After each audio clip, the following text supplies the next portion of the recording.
नमस्कार, स्वागत है आपका खबरों का पंचनामा में। मैं हूं आपके साथ वक्ता। हम लेकर आए हैं देश और दुनिया की 5 बड़ी खबरें, जिस पर चर्चा के लिए हमारे साथ स्टूडियो में मौजूद हैं कैपिटल टीवी के editor in chief doctor Manish Kumar ji. Doctor साहब, आपका बहुत बहुत स्वागत है। धन्यवाद। सबसे पहले नजर डालते हैं आज की हेडलाइंस पर। नवाब मलिक का वानखेड़े पर नया आरोप, कहा पीएम से भी महंगे कपड़े पहनते हैं वानखेड़े, करते हैं उगाही। वानखेड़े बोले ड्रग पैडलर्स ने ट्रैप करने की थी कोशिश। महाराष्ट्र के डिप्टी सीएम अजीत पवार की बड़ी मुश्किलें, इनकम टैक्स विभाग ने जब्त की 1000 करोड़ की संपत्ति, अब ईडी भी कसेगी शिकंजा। महाराष्ट्र के पूर्व मंत्री अनिल देशमुख गिरफ्तार, ईडी ने मनी लॉन्ड्रिंग मामले में की कार्रवाई, कई और लोगों पर गिर सकती है गाज। नवजोत सिंह सिद्धू ने सीएम चन्नी के खिलाफ फिर खोला मोर्चा, कहा चुनाव से पहले दिया जा रहा लॉलीपॉप, किए जा रहे झूठे वादे। कंगाली में पाकिस्तान का आटा गीला, टीएलपी आंदोलन के कारण पाकिस्तान को हुई 35 अरब का नुकसान, घाटे में इमरान खान।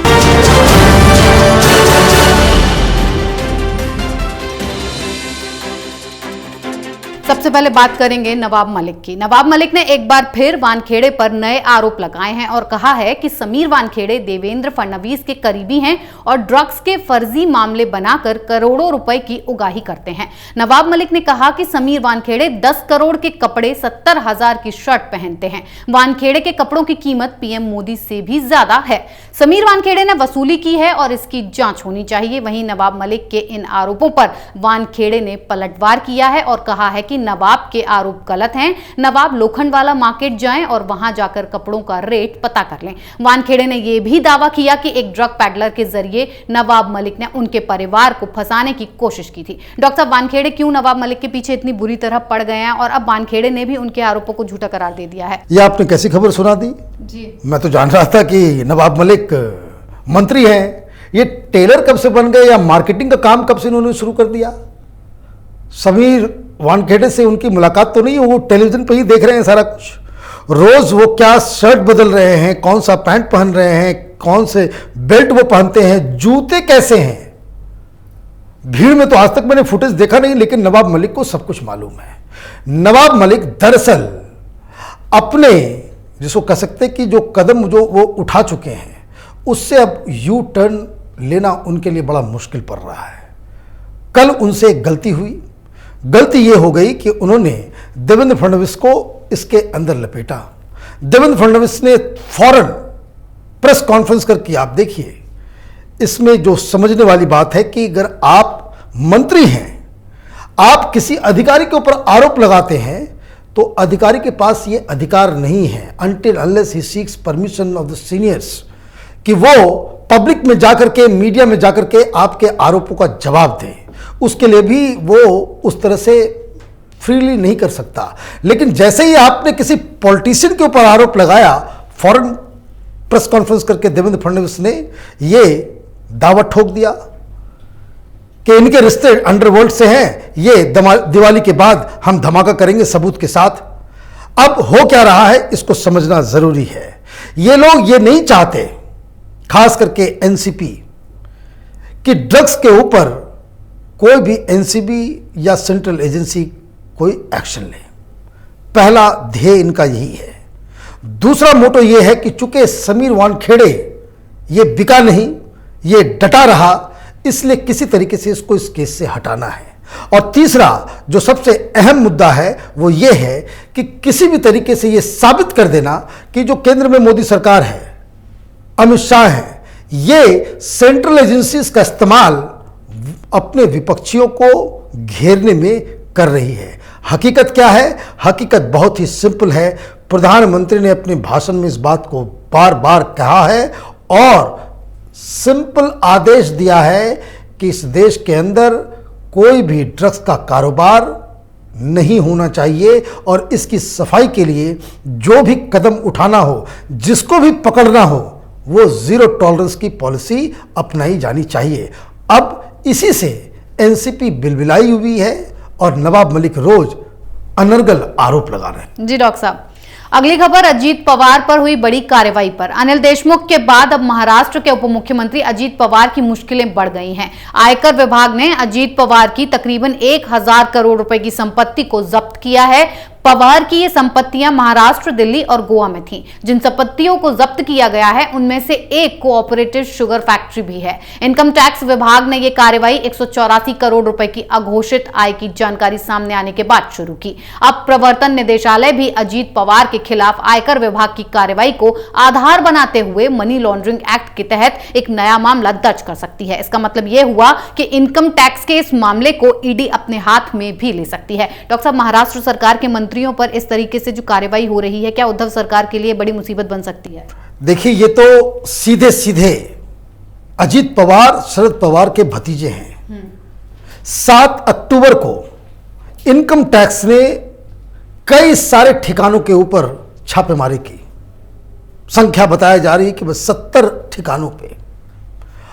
किसी ने ये इमेजिन नहीं किया होगा, कोई ये सपने में भी नहीं सोच सकता कि शरद पवार के परिवार के ऊपर कोई भी केंद्र की सरकार इस तरह से हाथ डालेगी। वो भी तब ये हो रहा है जब शरद पवार और प्रधानमंत्री मोदी की मीटिंग हुई थी, 1 घंटे तक चली थी। उसके बावजूद अगर इस तरह की कार्रवाई हो रही है तो इसका मतलब बिल्कुल साफ है कि ये आदेश प्रधानमंत्री कार्यालय से गया होगा कि भ्रष्टाचार के ऊपर जीरो टॉलरेंस और जो भी इसमें पकड़ा जाए उसके खिलाफ कार्रवाई की जाए। एक दूसरी बात यह है कि ये जो संख्या जो अटैच किया गया प्रॉपर्टी, वो बताया जा रहा है 1400 करोड़ से ज़्यादा है। गोवा में एक रिसोर्ट है, साउथ दिल्ली में एक बड़ा बंगला है, शुगर मिल है, तमाम तरह की चीज़ें हैं जो 1400 करोड़ रुपए जिसका कोई हिसाब किताब नहीं है। अब शरद पवार के परिवार के लोगों को 90 दिन का समय मिलता है। जब भी आईटी किसी चीज़ को अटैच करती है तो 90 दिन का वक्त मिलता है। 90 दिन में आपको अपनी बेगुनाही साबित करनी पड़ेगी। आपको बताना पड़ेगा कि आपने जो पैसा लगाया वो पैसा कहाँ से आया, उसका सोर्स क्या है, उसका पूरा जस्टिफिकेशन देना होगा। और अगर नहीं आप कर पाते हैं तब आप बहुत बड़ी मुश्किल में आप फंस जाएंगे। लेकिन इसमें एक एलिमेंट जो महाराष्ट्र के वरिष्ठ पत्रकारों ने हमें बताया है जी, कि जो अजीत पवार के खिलाफ जो कार्रवाई हुई, वो कार्रवाई उसके बारे में इनकम टैक्स को जानकारी देने वाले लोग ये कहीं बाहर से नहीं आ रहे हैं जी। ये एनसीपी के अंदर ही एक पावर स्ट्रगल चल रहा है। शरद पवार अपनी बेटी को महाराष्ट्र में एनसीपी का लीडर बनाना चाहते हैं, लेकिन अजीत पवार उनकी पकड़ कार्यकर्ताओं और संगठन के, तो कैसे एक तीर से कई सारे निशाने लगाए जाएं जिसमें शरद पवार माहिर हैं। शायद ये वैसा ही कुछ खेल हो रहा है, लेकिन जो कुछ हो ये इंटरनल पॉलिटिक्स की वजह से हो या फिर आईटी के एक्शन की वजह से हो ये रहा है कि उद्धव ठाकरे की सरकार उसी तरह के जाल में, उस चक्रव्यूह में फंसती चली जा रही है जैसा कि 2014 से पहले मनमोहन सिंह की सरकार फंसी थी कि टेलीविजन खोलो तो कोई ना कोई घोटाला सामने आ रहा है, टेलीविजन खोलो तो मालूम चल रहा है कहीं कोई मंत्री जो है वो पकड़ा जा रहा है, कहीं कोई स्टिंग ऑपरेशन तो कहीं कोई कागज, कभी कोई आरटीआई। तो ये स्थिति अब उद्धव ठाकरे की सरकार को फेस करना पड़ रहा है।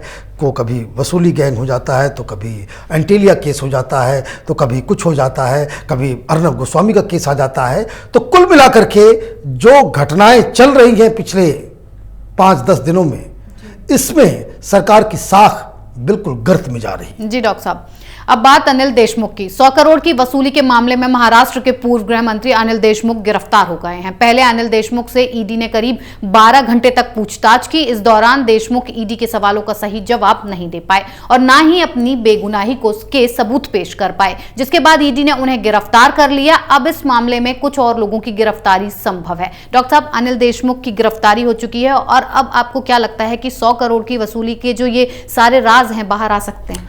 देखिए, शरद पवार ने 2 बार प्रेस कॉन्फ्रेंस करके ये कहा था कि अनिल देशमुख तो सीधा साधा आदमी है, इनोसेंट है, और आज स्थिति यह है कि वो 6 नवंबर तक के लिए वो ईडी के कस्टडी में चले गए हैं। दो बातें हैं, एक अटैक जो लगातार कैपिटल टीवी अगर आप फॉलो कर रहे हैं, हम इस बात को कहते चले आ रहे थे कि कुछ बड़ा होने वाला है। इस वजह से एनसीपी की तरफ से लगातार निशाना बनाया जा रहा है। आर्यन खान छोटा मोटा प्यादा है, उसके केस को एक बहाना बना करके आप सेंट्रल एजेंसियों के ऊपर अटैक कर रहे हैं, ये बताने की कोशिश कर रहे हैं कि भाई एक वेंडेटा पॉलिटिक्स चल रहा है, उसी के तहत ये सारी कार्रवाई हो रही है। दे न्यू कि अनिल देशमुख जिस दिन ईडी के सामने जाएगा उस दिन उसकी गिरफ्तारी होगी।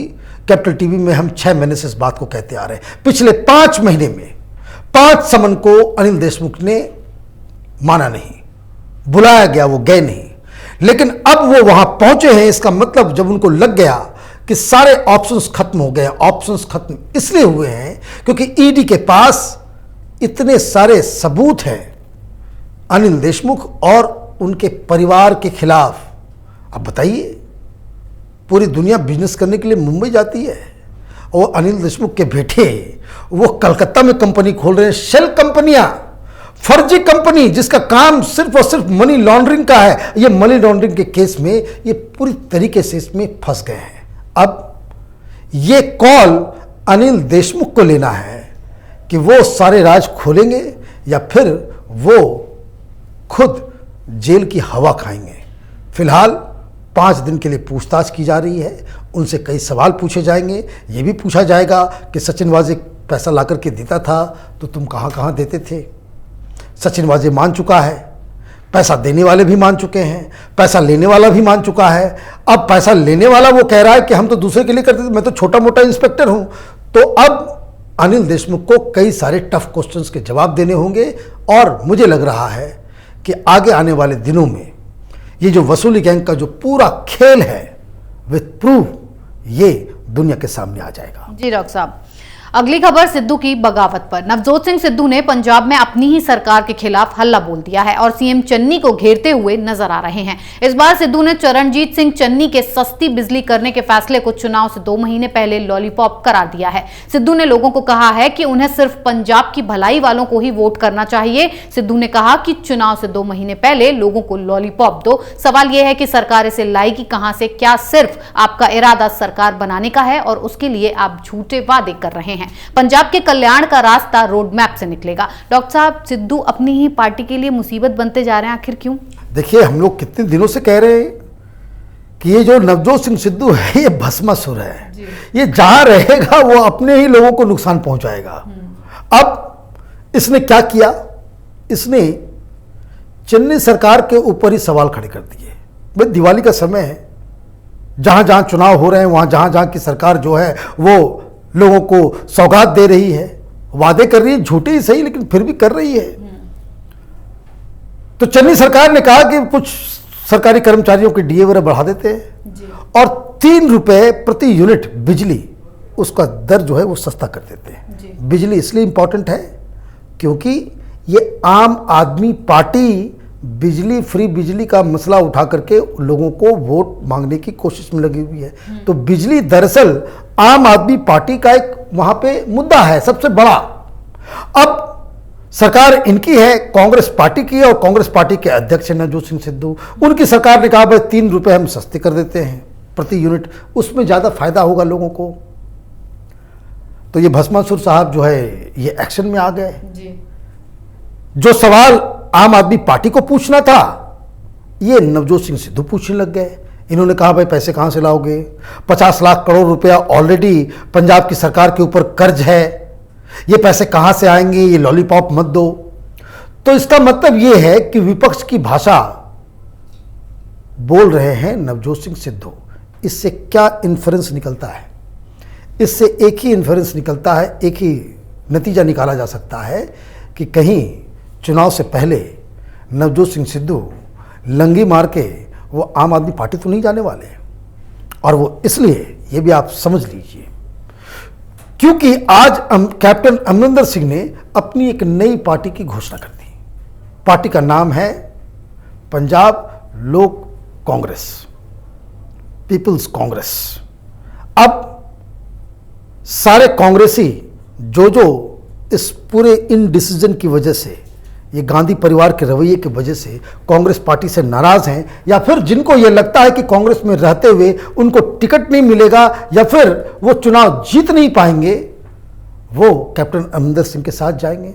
मतलब नवजोत सिंह सिद्धू कांग्रेस पार्टी के लिए कुआं खोद रहे हैं और एक ही साथ राहुल गांधी, सोनिया गांधी और प्रियंका वाड्रा को उस कुएं में ढकेलने की पूरी तैयारी उन्होंने कर ली है। पहले अच्छा खासा एक मिनिस्टर, चीफ मिनिस्टर सरकार चला रहा था, उसको हटवाया, खुद अध्यक्ष बन गया, फिर कोई दूसरा चन्नी बन गया तो उसको जो लेकर के आप इस तरह से हमले कर रहे हो।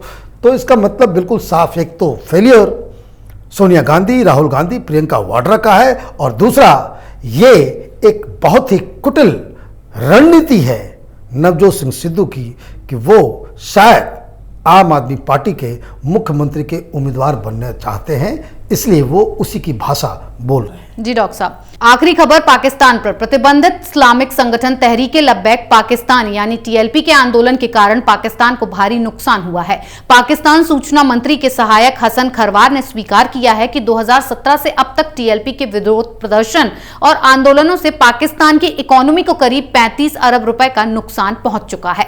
पाकिस्तानी अखबार की एक रिपोर्ट के मुताबिक टीएलपी के ताजा आंदोलन के कारण सड़कों की नाकेबंदी के कारण 400 करोड़ रुपए का नुकसान हुआ है। 2017 के बाद से टीएलपी के आंदोलन में संपत्तियों से संबंधित नुकसान और व्यावसायिक गतिविधियों की दिक्कतों के कारण पाकिस्तान को 35 अरब रुपए का नुकसान हुआ है। डॉक्टर साहब, ये तो पाकिस्तान पे वो कहावत फिट हो रही है कि कंगाली में आटा गीला, क्या आप और भी फंस सकता है बुरा? देखिए, आप बबूल के पेड़ लगाओगे तो आम तो निकलेगा नहीं।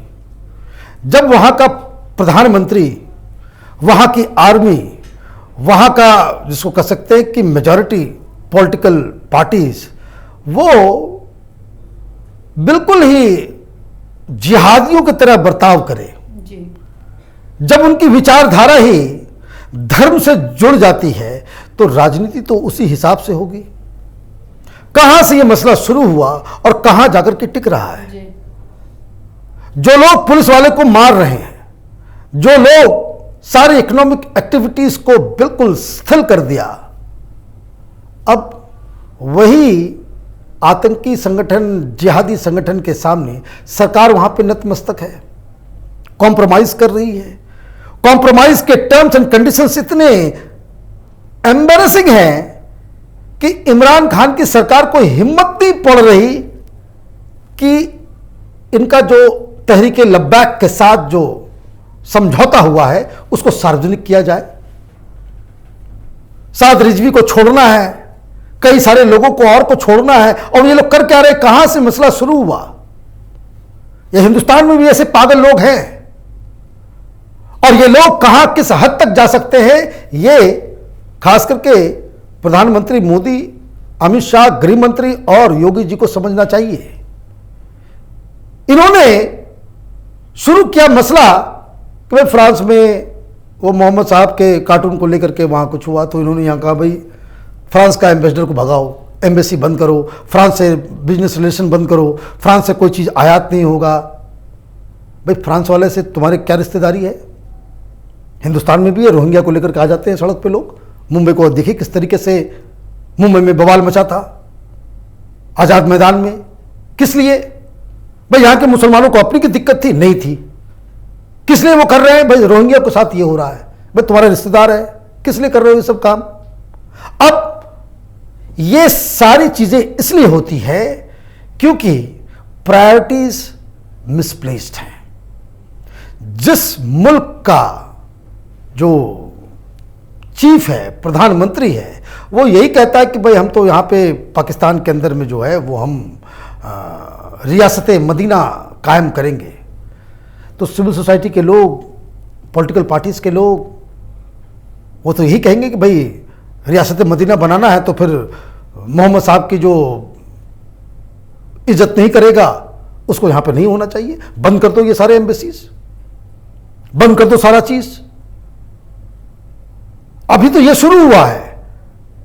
पाकिस्तान की राजनीति तो और गर्त में जाएगी, क्योंकि अगर आपने इस तरह के एलिमेंट से समझौता किया है, कल यही तहरीक लब्बैक और कोई और दूसरा इससे भी कोई कड़ा इससे ज़्यादा खतरनाक अब ये लोग कहने लग जाएंगे भाई अमेरिकन एम्बेसी भी बंद करो, अमेरिकन एम्बेसी के अंदर जो है वो ये लोग जो है वो खाते हैं वो सब जो वर्जित है इस्लाम में, ये लोग शराब का सेवन करते हैं, बंद करो, रिश्ते बंद करो। तो ये कहाँ जाएगा? दरअसल पाकिस्तान विकास की ओर समय के साथ आगे नहीं बढ़ रहा, ये मिडिवल एज में जा रहा है और उनकी जहनियत भी मिडिवल एज की हो गई है, इसलिए ये सब प्रॉब्लम है। जी डॉक्टर साहब, बहुत बहुत धन्यवाद इतनी जानकारी। धन्यवाद। खबरों का पंचनामा में आज के लिए इतना ही। देश विदेश की बाकी खबरों और उनके सटीक एनालिसिस के लिए देखते रहिए कैपिटल टीवी। हमें लाइक कीजिए, शेयर कीजिए और कैपिटल टीवी को सब्सक्राइब कीजिए। नमस्कार।